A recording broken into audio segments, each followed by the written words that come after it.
வணக்கம். எல்லோரும் எப்படி இருக்கீங்க? இன்றைக்கி நம்ம பார்க்க போகிற ரெசிபி வந்து கிருஷ்ணருக்கு ரொம்ப பிடித்த அவல் பாயாசம். கிருஷ்ண ஜெயந்திக்கு வச்சு நைவேத்தியம் பண்ணி சாப்பிட்டா ரொம்ப நல்லாயிருக்கும்.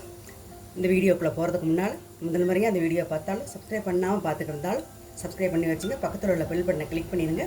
ஆல் ஆப்ஷனையும் கிளிக் பண்ணிடுங்க. வாங்க வீடியோக்குள்ளே போயிடலாம். 3/4 கப் வெல்லம் எடுத்திருக்கேன், அடுப்பில் போட்டிருக்கேன். ஒரு 1/4 டம்ளர் தண்ணி ஊற்றிக்கலாம். வெல்லம் நல்லா கரைஞ்சா போகிறோம். நல்லா வெல்லம் கரைஞ்சிருச்சு. வடிகட்டி எடுத்துக்கலாம். இப்போ வடிகட்டிக்கலாம். மண் தூசி எல்லாம் அதில் வந்துருச்சு.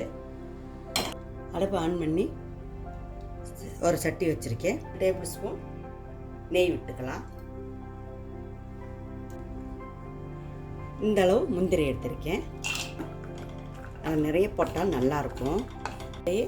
இந்த கிஸ்மிஸ் பழத்தை இதில் போட்டுக்கலாம். நல்லா கலர் மாதிரி வந்துருச்சு. இப்போ இதை எடுத்துடலாம்.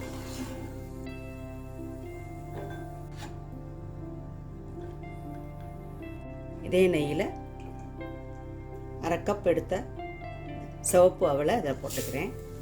நல்லா பொரியிற மாதிரி இந்த நெய்யில் நல்லா இந்த நெய்யிலேயே இந்த அவல் வந்து நல்லா பொரிஞ்சிரும்.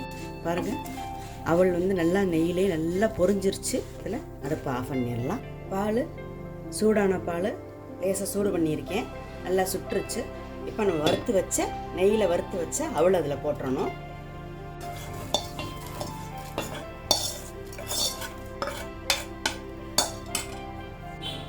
நூறு கிராம் அவல் எடுத்திருக்கேன். பால் வந்து ஒரு 1/2 லிட்டர் பால்.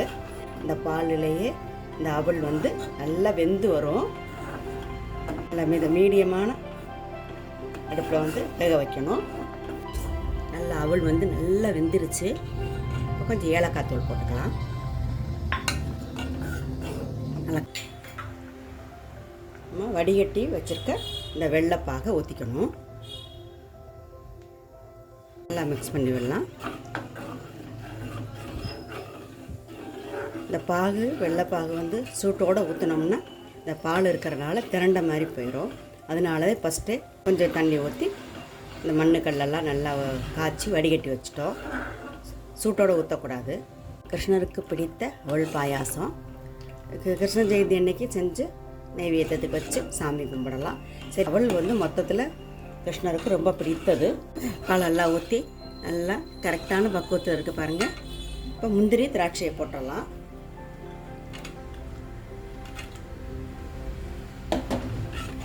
சூப்பரான ஹெல்த்தியான கிருஷ்ணருக்கு பிடித்த அவல் பாயாசம் ரெடி ஆகிடுச்சு.